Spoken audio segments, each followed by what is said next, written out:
Thank you, everybody, for tuning in to the Liberty Report.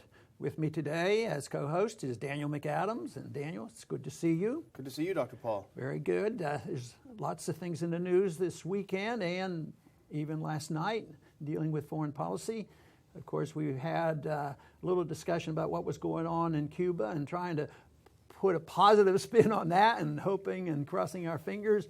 But this is quite a bit different because this is a lot more stirring up problems, seems to be aggravating the situation, and it involves us in the Middle East once again. At the same time, the administration seems to be wanting to calm things down and have better relationships with a former communist, currently communistic country like Cuba. But anyway, several things have happened. You know, on the weekend, there were 2 Marines killed, and they were killed in Iraq, and immediately, you know, the announcement came, more troops, more troops, more troops. Of course, the neocons take the position, well, we should have never left, and we can talk about that in a minute about whether they should have never left, and is that all Obama's fault.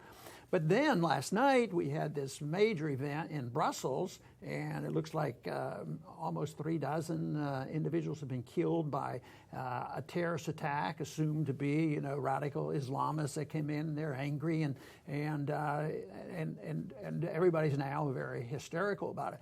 But even before the attack in Brussels, you know, the clamor became very clear: send more troops, send more troops. And even the leading Republican candidate, I forget his name, he says 30,000 will do, but maybe 20,000. And he's the person that's coming across, and he's even being accused of being an isolationist. So he's in isolation because he only wants 20 to 30, and the neocons wanted to leave 200,000 there.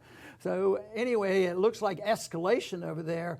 I think they're missing the point, and they don't see the connection with the bombing, with troop deployments. But it looks like the answer to violence and people's anger at us is send over more troops to create more violence and solidify our occupation of these countries, which has been a total failure.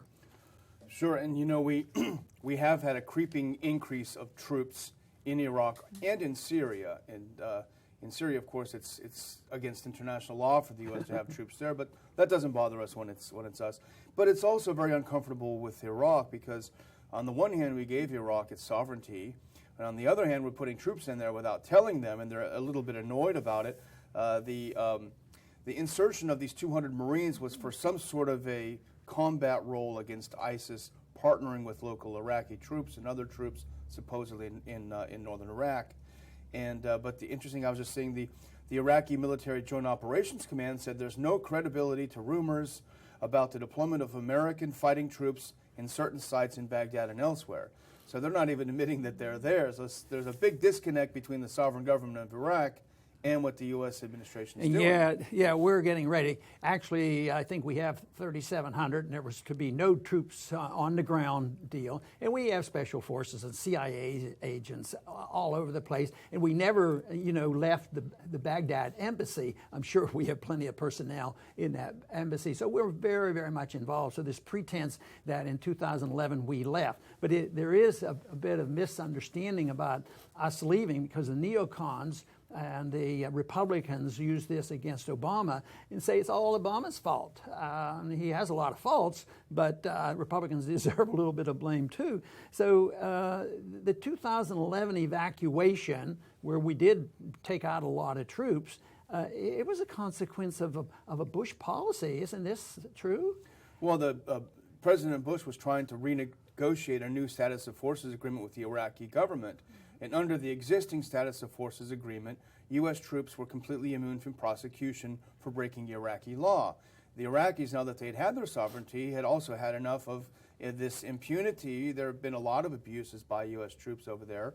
And so that's the one sticking point, and the U.S. refused to budge.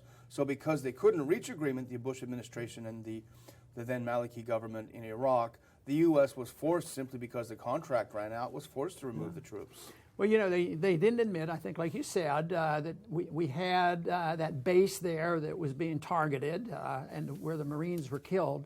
But they said some of this stuff is so ironic. When our government was confronted about this military base, this secret military base that the Iraqi government doesn't know about and the American people don't know about, and then they get trapped and they said, well, first they argue it was a lucky strike. It had nothing to do with a military target. Then we find out it really was. So our government comes back and said, oh yeah, it is a base. But we were planning on telling the American people about it and revealing that this base was actually there next week. So that sounds pretty typical of how governments operate in revealing the truth to the people. Yeah, a lot of contempt for the people. But you mentioned 3,700. I've seen a figure now that over 5,000 U.S. troops are in Iraq. More are coming, as you mentioned, now as a result of this. But also in Peter Van Buren, we featured an article of his on our website. He pointed out that the number of contractors is increasing radically, much more than troops. As of January, 2,028 military contractors, U.S. military contractors, and 5,800 State Department contractors operating in Iraq. So you are creeping up with U.S. personnel in Iraq. It's a sort of a slow leak. And when there's casualties with contractors, they're not included with the military casualties. So when I talk about how many people died in our war since 2003, since we went back into the area, they say 4,000 here, 2,000 here, 6,000 or 7,000. But I always use the term more than 10,000, because if you add up all Americans, just because we hired them out as hired guns, and they go over there and do the things the military is supposed to do, they're still Americans involved in our foreign policy, and they were killed over there. So it's a little bit more than they will admit to. But I think that the one other thing that they don't recognize is that what we do, we had a lot of troops there, and we won the war and gave the security to the Iraqis and made the country worse than ever. And then we talk about this tokenism, no boots on the ground, but a little bit here, a little bit here, and now more and more. But they have no evidence that this can be helpful. Why do they expect this is to happen? Because the conditions are worse than they were before. If truly the need for national security was to get rid of Saddam Hussein, we'd go in, we'd declare war, we'd get rid of Saddam Hussein, and we would occupy the country, and that would be it.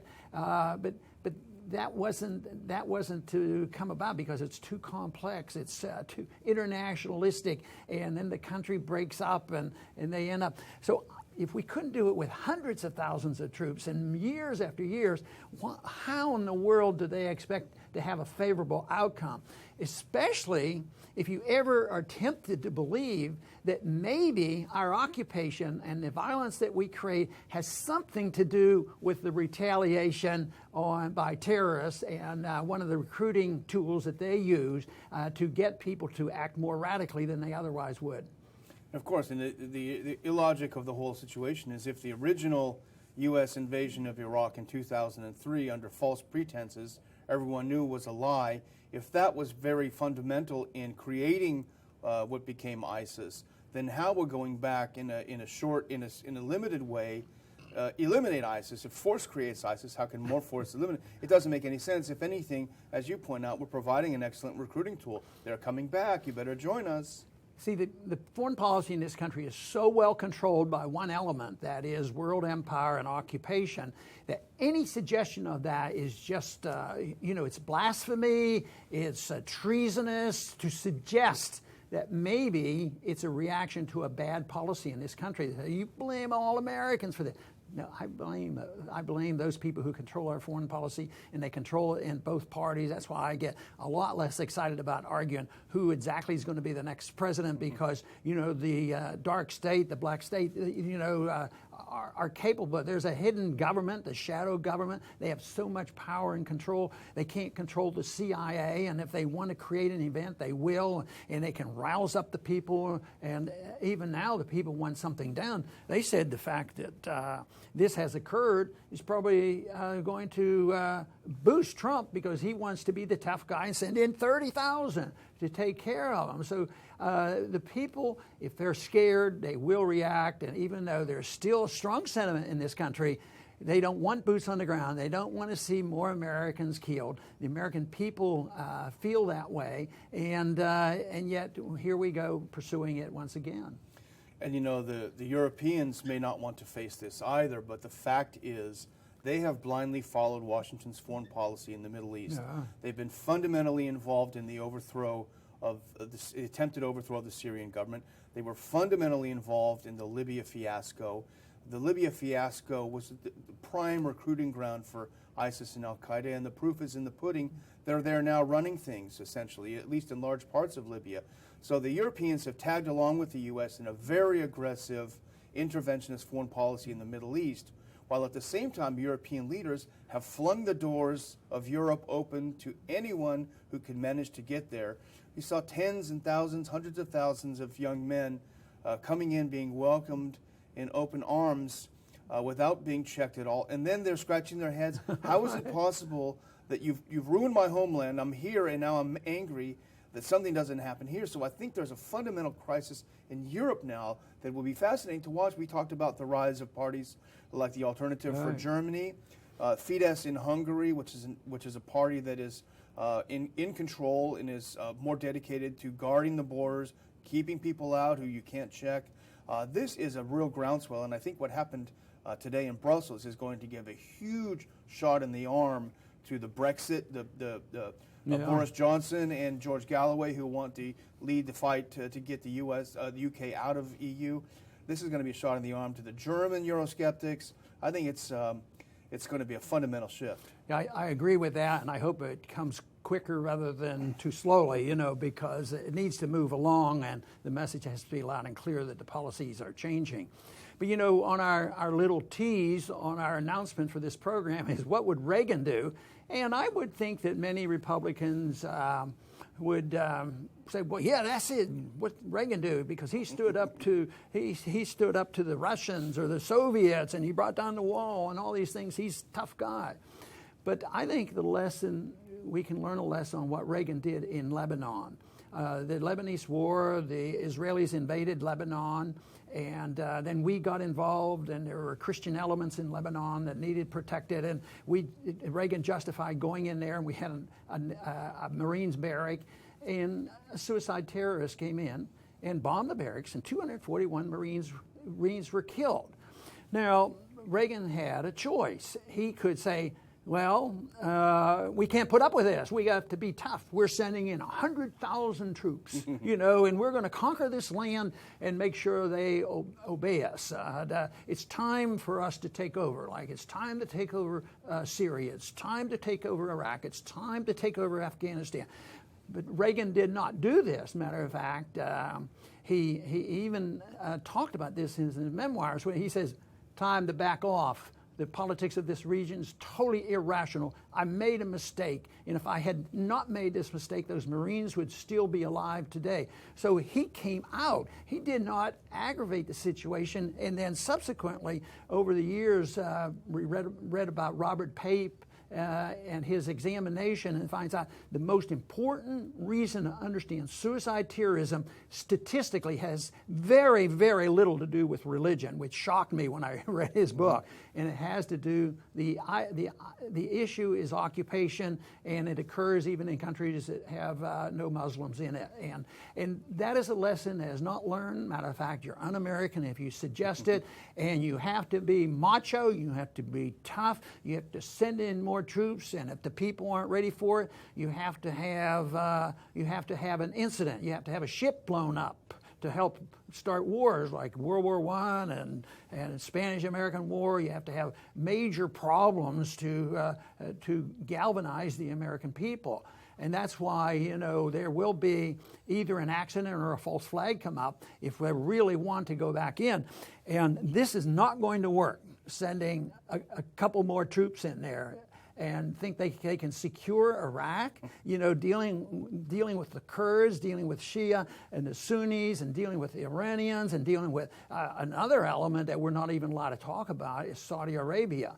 Saudi Arabia, they're pretty good friends of ours, and we tend to help them. They're close allies. And then we go down there and we say, well, we have to lecture these Cubans. They don't have perfect human rights down there. Why don't we send you Cubans over and study the human rights of Saudi Arabia because they're our best friends, you know? But this just goes over them. The media never asks the questions about that because, you know, Saudi Arabia, you know, they might cut off our oil or something like that, which would do good for a lot of people now since oil prices are so low.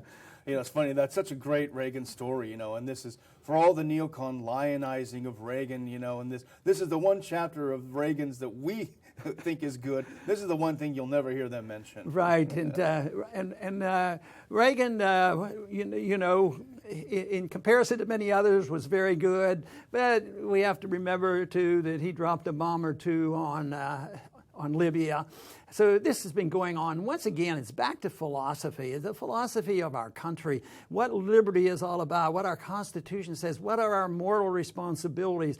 But they put this in light that we should be involved for moral reasons. We have to go and occupy because there's some imperfections in this country. But that's like arguing that individuals have their imperfections. What they do is they drink alcohol and gamble and do all these things, and we have to,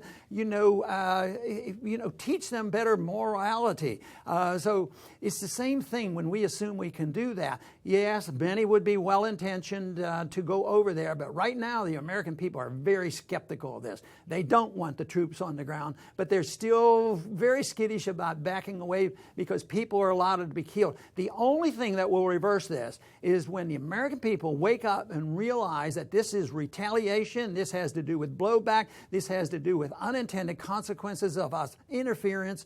The founders were right. Stay out of entangling alliances. Don't become the world policeman. Don't invade other countries and have trade with people and have discourse with people and travel back and forth. This is much better. It's been much better with China since that occurred. And just think we lost the war in Vietnam and just think now we can travel to Vietnam at our pleasure and have straight through flights to Vietnam. And it's going to be much better with Cuba. After all those years of worthless sanctions that were put on, and we had tried to own Cuba, for 100 years or so after the Spanish-American War. So the American people need to know the truth that the founders were correct and that non-interventionism is going to be defended on a moral principle as all causes of liberty can be defended on. But people are too easy to say, yes, we agree. We love our liberty. We want our liberty, but Ron, you just don't understand. You have to sacrifice some liberty in order to be secure. And I say to that, baloney. You don't have to sacrifice any liberty to be secure. You'll have more security if you just defend liberty. I want to thank everybody for tuning in today to the Liberty Report, and please come back soon.